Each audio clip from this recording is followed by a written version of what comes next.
À quoi s'attendre quand on obtient des services d'analyse comportementale appliquée? L'analyse comportementale appliquée, ACA ou ABA, Applied Behavior Analysis, est une approche scientifique qui vise à encourager un changement de comportement significatif. L'ACA vient en aide aux personnes autistes en mettant l'accent sur leur comportement par rapport à ce qui se passe autour d'elles. En quoi l'ACA aide-t-elle à enseigner des habiletés? Tout d'abord, on procède à une évaluation pour aider à déterminer les habiletés ou les objectifs qui sont significatifs pour la personne. Ces objectifs doivent refléter les besoins, les valeurs et la culture de l'individu. Quelques exemples d'habiletés cibles, c'est-à-dire les habiletés qu'on souhaite changer: apprendre à jouer avec ses pairs, écrire son nom, se brosser les dents. Les habiletés peuvent être divisées en étapes plus petites et faciles à apprendre à l'aide d'un processus appelé analyse des tâches. Ensuite, l'individu pratique chaque étape jusqu'à ce qu'il ait acquis l'habileté. On peut ajouter une assistance ou des indices supplémentaires appelés incitations pour aider la personne à exécuter une habileté cible. Il peut s'agir d'incitations verbales, visuelles ou physiques selon les besoins et les préférences de la personne. On recourt aussi à des récompenses, ce qu'on appelle le renforcement positif, pour reconnaître les efforts de la personne et lui faire savoir qu'elle est sur la bonne voie.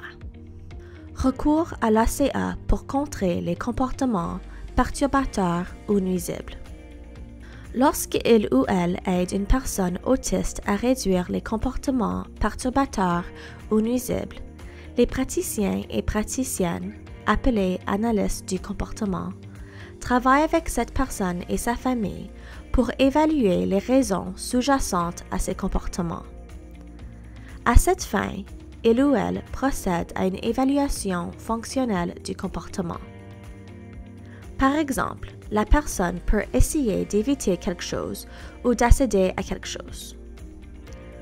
Ensuite, on établit un plan pour aider la personne à combler ses besoins et ses désirs d'une façon plus facile et plus sécuritaire.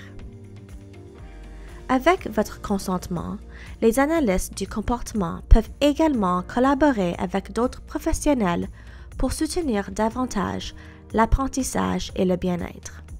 Comment savoir si l'ACA donne des résultats? Tout d'abord, on recueille des données, appelées données de base, sur les habiletés cibles afin de déterminer le point de départ de l'individu.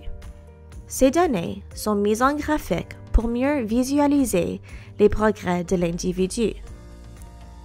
Une fois l'enseignement commencé, on recueille continuellement des données sur les habiletés cibles pour déterminer si le programme se déroule bien ou s'il faut le modifier.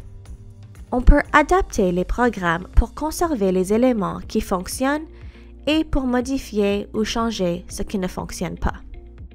Choisir le bon fournisseur d'ACA. Dans le choix d'un fournisseur d'ACA, il importe de savoir que chaque fournisseur structure son équipe différemment. Ce que toutes les équipes ont en commun, c'est qu'elles sont supervisées par une personne qui a une scolarité de maîtrise ou plus et une formation en ACA. En Ontario, les analystes du comportement sont en voie de devenir des professionnels de la santé réglementés. Les analystes du comportement agréés, BCBA, détenant ou non un doctorat BCBA-D, de même que certains psychologues cliniques ou associés en psychologie ayant une formation en ACA, peuvent superviser les programmes d'ACA. Autisme Ontario tient une liste de fournisseurs aux compétences vérifiées, appelée Liste des fournisseurs du POSA, pour vous aider à trouver un analyste du comportement qui offrira un soutien à vous ainsi qu'à votre famille. À www.ontario.ca/list. oapproviderlist.ca. L'équipe impliquera votre famille tout au long du processus d'apprentissage. C'est là une étape essentielle pour comprendre la meilleure façon d'apporter un soutien à l'individu, tant à la maison que dans la communauté. Une fois que la personne a atteint ses objectifs, l'analyste la rencontre avec sa famille pour déterminer les prochaines étapes, comme planifier l'arrêt du traitement et la transition. Pour tirer le meilleur parti d'un programme d'ACA, il est important que les personnes autistes et leurs familles posent des questions, revendiquent leurs droits et s'impliquent afin d'obtenir une expérience d'apprentissage optimale. Pour plus d'informations, de ressources et des services pour la communauté de l'autisme, consultez autismeontario.com.